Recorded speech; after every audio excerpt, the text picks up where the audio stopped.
Amma ba'du. Puji syukur yang setinggi-tingginya kita panjatkan kepada Allah Subhanahu wa Ta'ala, Tuhan yang Maha Pengasih lagi Maha Penyayang, yang tak pilih kasih, tak pandang sayang, yang nikmatnya tak terhitung dan tak terhilang.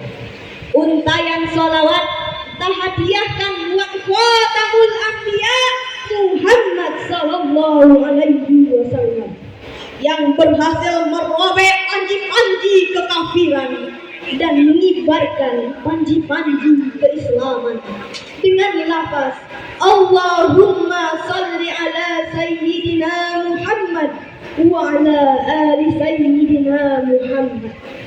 Dewan juri yang arif lagi bijaksana, hadirin yang dimuliakan Allah.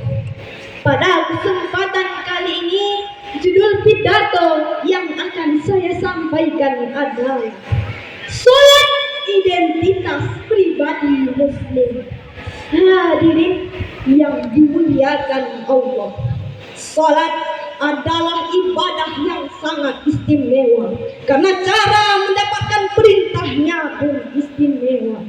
Berbeda dengan amalan-amalan yang lain, ketika Allah perintahkan puasa, Allah turunkan surat Al-Baqarah ayat 183. Ketika Allah perintahkan haji, Allah turunkan surat Ali Imran ayat 97. Ketika Allah perintahkan zakat, Allah turunkan surat At-Taubah ayat 103. Namun berbeda dengan salat, Nabi Sallallahu Alaihi Wasallam bertemu langsung dengan Allah. Salat tak bisa diwakilkan, tak bisa dibayarkan. Meskipun nyawa sudah berada di ujung kepala, tapi kewajibannya tidak tergantikan. Maka ketika kita tak sanggup puasa, bisa diqada. Tidak sanggup berzakat, tidak diwajibkan berzakat. Tidak mampu berhaji, gugur kewajiban haji. Tapi sholat tidak ada toleransi. Allah berikan rukhsah dalam sholat, tapi tidak ada toleransi untuk meninggalkan sholat.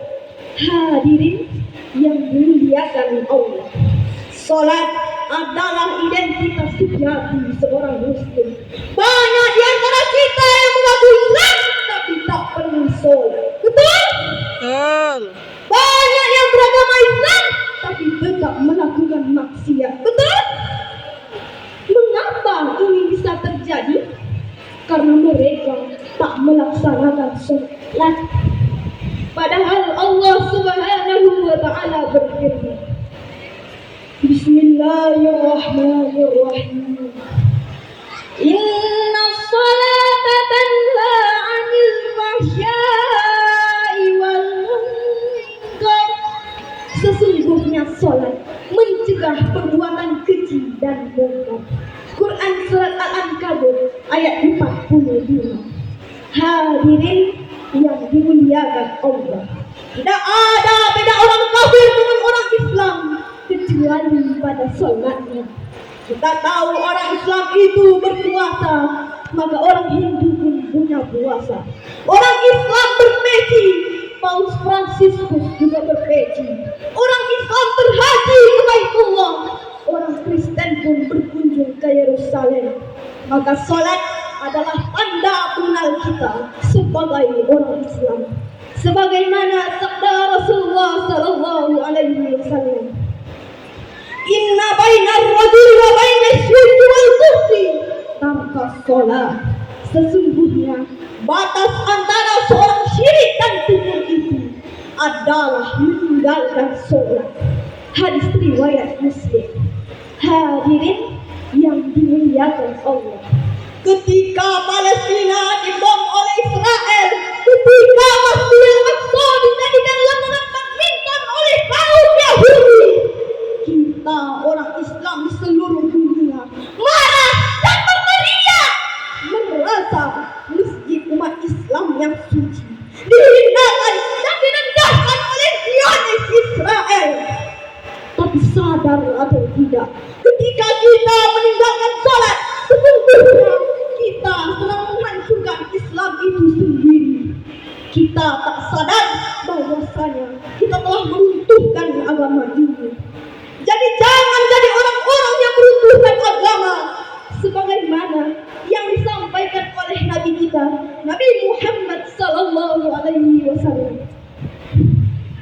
As-salatu imaduddin, wa man aqamaha faqad aqamaddin, wa man tarakaha faqad hadamaddin. Salat adalah tiang agama. Maka barang siapa yang mendirikan salat, maka berarti ia mendirikan agama. Dan barang siapa yang meninggalkan salat, maka berarti ia telah meruntuhkan agama. Hadis riwayat Al-Baihaqi. Hadirin yang dimuliakan Allah, sebagai kesimpulan, identitas paling utama bagi seorang muslim adalah sholat. Jika seorang muslim tidak melakukan sholat, maka sejatinya ia telah kehilangan identitas keislamannya. Maka jaga sholat. Barang siapa yang menjaga sholat, berarti dia menjaga agamanya. Dan barang siapa yang meninggalkan sholat, maka amalan-amalan yang lain pun akan ikut terbengkalai. Demikian pidato singkat ini.